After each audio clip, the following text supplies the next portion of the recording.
La décision qui a été annoncée cette nuit est une décision brutale et infondée.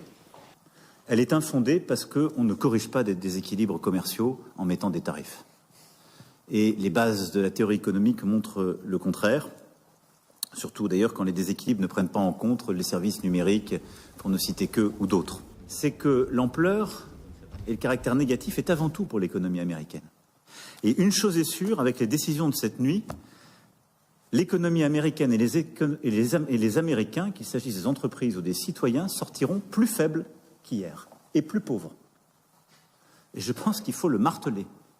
Et il faut le marteler, et nous, il faut tenir, je vais y revenir, parce que ces décisions, elles ne sont pas soutenables pour l'économie américaine elle-même. Et au fond, nous avons besoin, dans cette phase, de rester unis et d'être déterminés. Et je le dis aussi parce que je sais ce qui va se passer, les plus gros auront tendance à jouer solo. Et ce n'est pas une bonne idée. Parce que nous avons une force. C'est un marché de 450 millions d'habitants. C'est ça l'Europe. L'Union européenne, c'est 450 millions de consommateurs. C'est plus que le marché américain.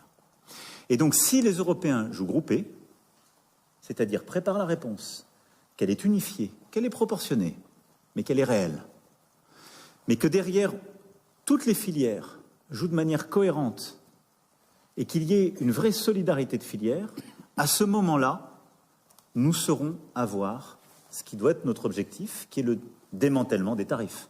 Au fond, le constat américain est un bon constat, la réponse est mauvaise. Mais faisons le même constat. Il y a trop de désindustrialisation en Occident. La réponse, ce n'est pas de mettre des tarifs et de casser le commerce international, c'est d'être plus productif en Occident. Là où il va mettre plusieurs années à être tangible dans les économies